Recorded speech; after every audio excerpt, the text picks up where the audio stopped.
যখন তখন মিষ্টি খেতে চাইলে এইভাবে একবার বানিয়ে নিতে পারেন। বানাতে কিন্তু খুব কম সময় লাগে।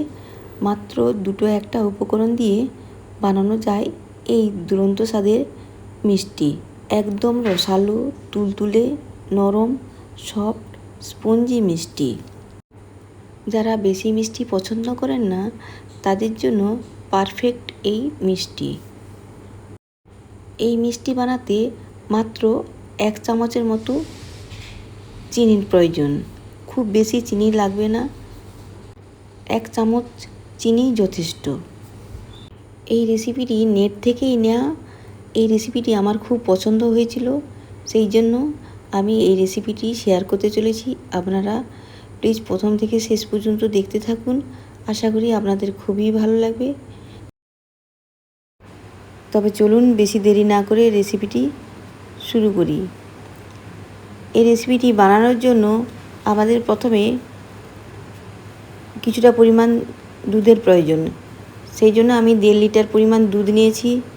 হাফ লিটার দুধ নিয়ে আমি আগে থেকে ভালো করে ঘন করে রেখেছিলাম। আবার সেই দুধটাকে একটি কড়াইতে ঢেলে নিয়েছি।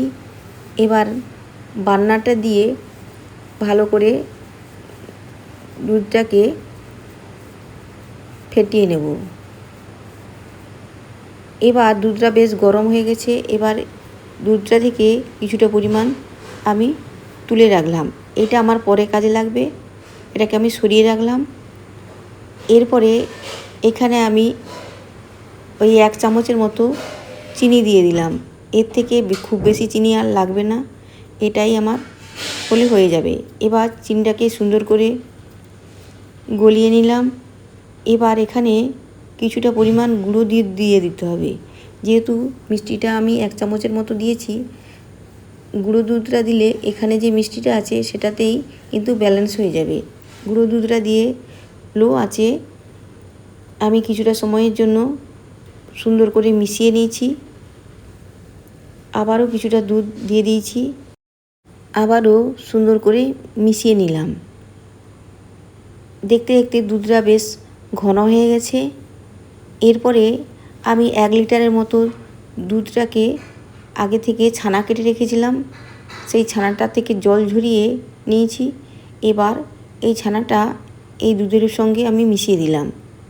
আবারও লো আঁচে সমস্ত কিছু সুন্দর করে আমি মিশিয়ে নিচ্ছি। দেখতে হবে এটা যেন না দলা পেকে যায়। এইভাবে 15 থেকে 20 মিনিট কিন্তু লো টু মিডিয়াম আঁচে সুন্দর করে মিশিয়ে নিতে হবে।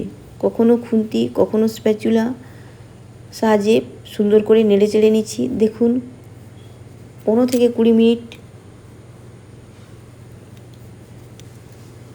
পাক দেওয়ার পরে দেখুন কেমন সুন্দর ঘন হয়ে গেছে।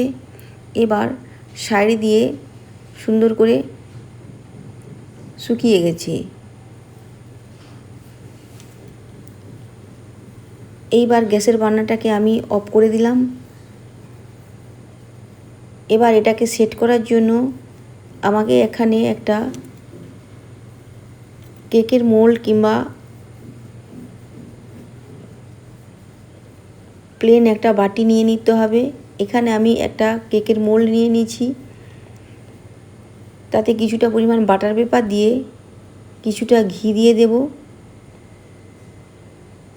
ঘি দিয়ে এটাকে সুন্দর করে চারদিকে ব্রাশের সাহায্যে ছড়িয়ে দিচ্ছি।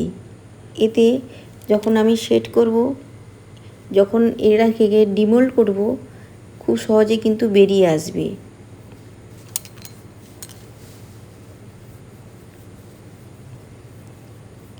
এই গরম অবস্থায় এখানে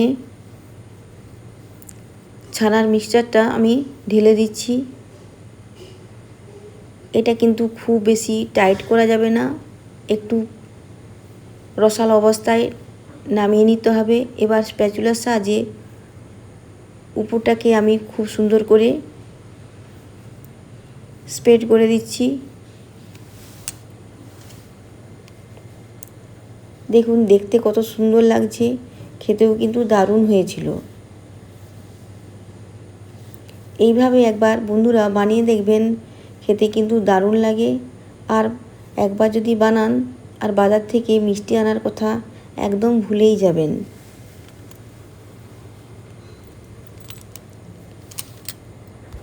আগে যে আমি কিছুটা পরিমাণ দুধ তুলে রেখেছিলাম, সেই দুধটাকে নিয়ে তাতে কিছুটা কেশর দিয়ে কেশরটাকে ডুবিয়ে রাখলাম।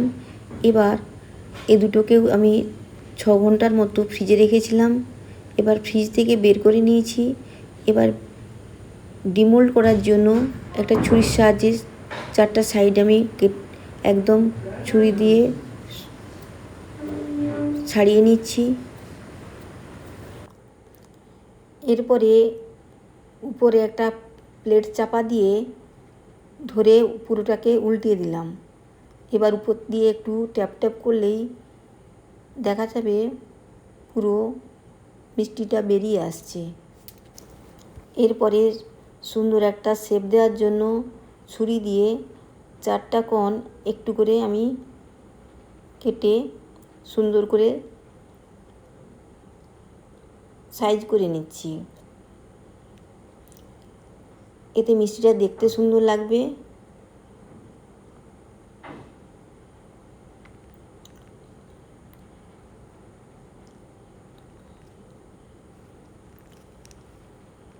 এরপরে যে কেশর ভিজানো দুধটা ছিল তার উপরে আমি সুন্দর করে ছড়িয়ে দিচ্ছি।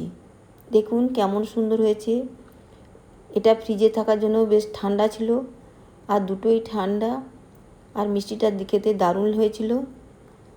আজকে এই মিষ্টির রেসিপিটা কেমন হয়েছে কমেন্টসে জানাতে ভুলবেন না কিন্তু বন্ধুরা। এবার একটা ছুরির সাহায্যে আমি পিস পিস করে কেটে নিচ্ছি। কোনাকুনি করে আমি কাটছি। আপনারা যেমন পছন্দ করবেন সেভাবে শেপ দিয়ে নেবেন। আমি এখানে বরফির আকারে শেপ দিয়ে নিচ্ছি।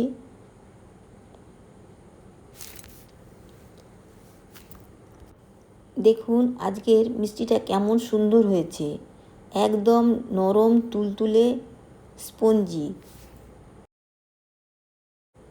আজকের রেসিপিটা যদি একটু ভালো লেগে থাকে তবে বন্ধুদের কাছে আমার একটা অনুরোধ, চ্যানেলটিকে সাবস্ক্রাইব করে পাশে থাকবেন।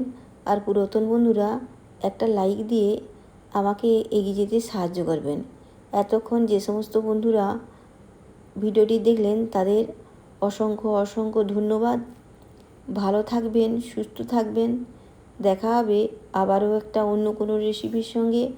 আজকে তবে আসি বন্ধুরা, টাটা।